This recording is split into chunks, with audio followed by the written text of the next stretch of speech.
को जैसु। चलिए आज का पाठ स्टार्ट करते हैं। आज 25 फरवरी मंगलवार है। तो आज का पाठ लिया गया है प्रवक्ता ग्रंथ से अध्याय 2 पद संख्या 1 से लेकर के 11 पद तक। इसमें ऐसा लिखा हुआ है, पुत्र यदि तुम प्रभु की सेवा करना चाहते हो तो विपत्ति का सामना करने के लिए तैयार हो जाओ।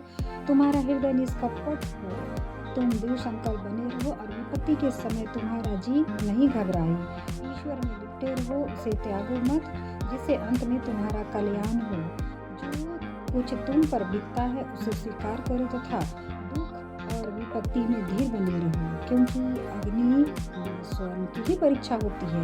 चलिए दूसरा पाठ लिया गया है मार्कुस रचित सुसमाचार अध्याय 9 पद संख्या 30 से लेकर 37। तो इसमें इस तरह से लिखा हुआ है, यीशु वहां से चलकर गलीलिया पार कर रहे थे।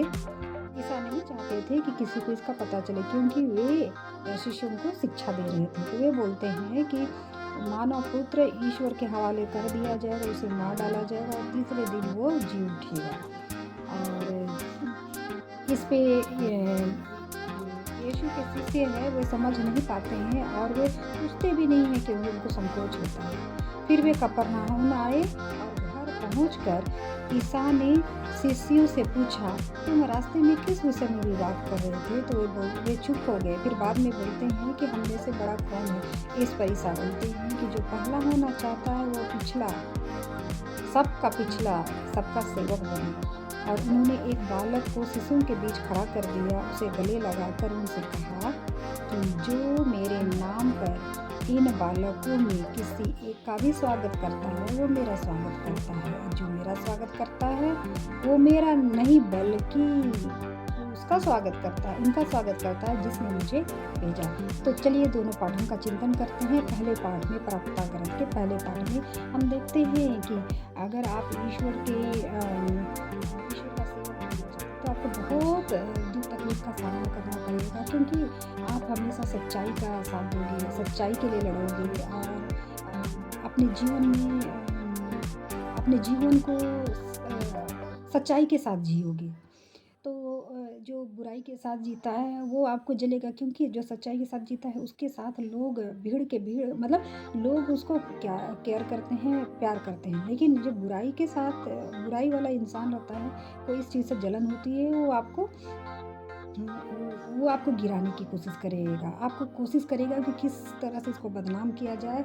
और साथ में आप सच्चाई से जिएंगे तो दूसरा वाला इंसान आपको यूज़ करने की कोशिश करेगा। तो इस सबसे आपको तकलीफ होगी, बहुत ही तकलीफ होगी।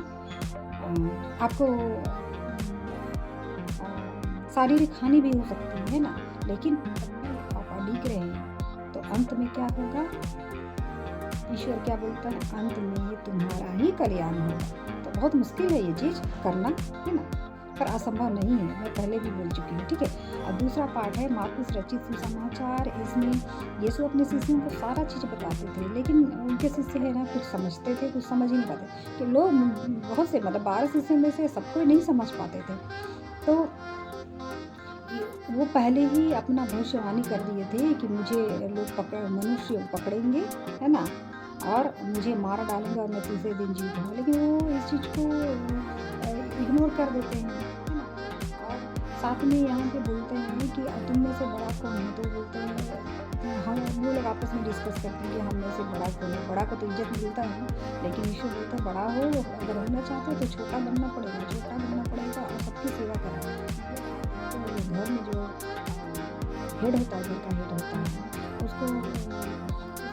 उसको केयर किया जाता है। मतलब घर उसके हिसाब से घर में खाना वगैरह सब बनता है हमारे समाज में, है ना।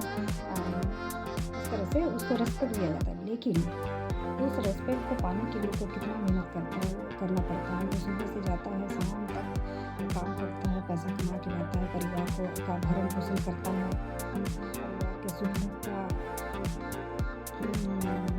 सुख दुख के हर चीज़ में एक दूसरे का मतलब हेल्प करता है, सबकी सोचता है। आज क्या खाना है, कल क्या खाना, परसों क्या खाना है, बस उसको इस चीज़ की चिंता रहती है ना। तो कहने का मतलब ये है कि जो बड़ा होना चाहता है उसको छोटा बनना पड़े, मतलब सबकी सेवा करते हैं। घर का जो हेड होता है वो सबकी सेवा करता है ना, है ना। हर दुख तकलीफ में वो परिवार के साथ खड़ा रहता है ना। हर एक सदस्य को प्रोटेक्ट करता है। तो हमको भी इस तरह से अगर हमको बड़ा बनना होगा तो प्रोटेक्ट करना पड़ेगा अपने से नीचे वालों का। चलिए आज का पाठ को यहीं तक अंत करते हैं। ये वीडियो पसंद आए तो like share and subscribe this video, और कुछ कमेंट है तो प्लीज़ कमेंट।